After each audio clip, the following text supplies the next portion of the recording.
नमस्कार, very good morning. सबसे पहले आज की 5 बड़ी खबरें आपको बताते हैं। अनिल देशमुख महाराष्ट्र के गृहमंत्री, उनके नाम पर छिड़े संग्राम के बीच आज देवेंद्र फडणवीस के नेतृत्व में बीजेपी का एक डेलीगेशन राज्यपाल भगत सिंह कोश्यारी से मिलकर उन्हें मेमोरेंडम सौंपा गया। और बीजेपी का जो आरोप है कि महाराष्ट्र में जो भ्रष्टाचार चल रहा है उसको लेकर के बीजेपी ने शिकायत की है। राज्यपाल से ये कहा गया है कि मुख्य सचिव से रिपोर्ट तलब करें और मुख्य सचिव जो रिपोर्ट सौंपें उसके आधार पर वो अगली कार्रवाई करें। देवेंद्र फडणवीस ने उद्धव ठाकरे की खामोशी पर भी सवाल उठाए। उन्होंने कहा कि शरद पवार दो बार प्रेस कॉन्फ्रेंस कर चुके हैं, लेकिन अब तक उद्धव ठाकरे का कुछ भी ना बोलना ये ज्यादा परेशान करने वाला है और यह सूबे के लिए ठीक नहीं है। इसके बाद एक और बड़ी खबर महाराष्ट्र से ही है। ट्रांसफर पोस्टिंग रैकेट पर खुलासे के बाद शिवसेना ने पलटवार किया। संजय राउत ने कहा है कि जो लेटर बम बीजेपी ने फोड़ने की कोशिश की थी, दरअसल वो फुस हो गया है, उसमें कुछ ऐसा नहीं निकला, वो एक पटाखा निकला। इसके अलावा संजय राउत ने यह भी कहा कि महाराष्ट्र में खेला हो भी, उन्होंने बंगाल से इसको कनेक्ट करने की कोशिश की।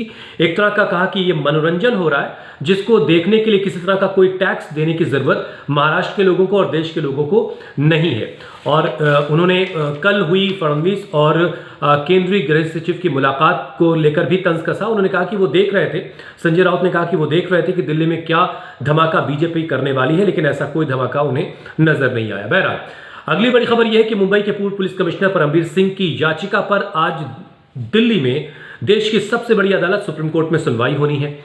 100 करोड़ वसूली के जो आरोप लगाए हैं परमबीर सिंह ने, उसकी सीबीआई जांच करवाने की मांग परमबीर सिंह ने की, जिसकी आज सुनवाई होनी है। जस्टिस संजय किशन कौल और सुभाष रेड्डी की बेंच इस मामले की सुनवाई करेगी। और उन्होंने ये भी मांग की है कि अनिल देशमुख के घर में जो सीसीटीवी कैमरे लगे हैं उन्हें फौरन जब्त किया जाना चाहिए। रातों रात एक बड़ी खबर महाराष्ट्र से एक और आई। मुंबई क्राइम ब्रांच में भारी फेरबदल हुआ। क्राइम ब्रांच के इंस्पेक्टर रैंक के 65 अधिकारियों समेत 86 पुलिस वालों के तबादले कर दिए गए।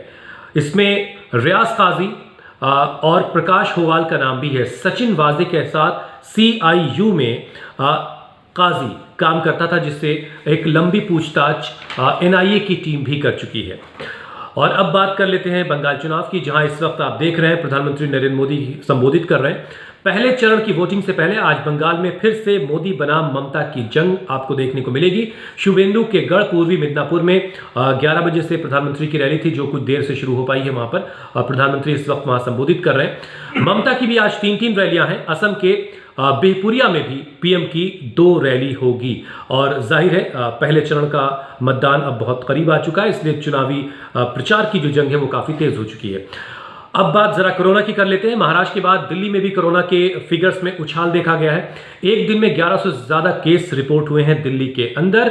और पूरे देश की अगर हम बात करें तो पिछले 24 घंटे में 47,000 से ज्यादा कोरोना के केस पाए गए हैं। 275 मरीजों की जो कोरोना इन्फेक्टेड थे उनकी जाने गई हैं। मुंबई और दिल्ली में त्योहारों पर भीड़ इकट्ठा करने पर भी इस मौजूदा हालात को देखते हुए पाबंदी लगा दी गई है। एक और बड़ी खबर यह है कि CGI chief justice of India SA Bobde ने केंद्र से अगले CGI के लिए जस्टिस रमन्ना के नाम की सिफारिश की है। जस्टिस बोबडे जो CGI है मौजूदा वक्त में 23 अप्रैल को उनका कार्यकाल खत्म हो रहा है। बाकी खबरों के लिए भी आप लगातार इंडिया टीवी से जुड़े रहिए। मुझसे जुड़ने के लिए भी आप इंडिया टीवी लगातार देखते रहिए।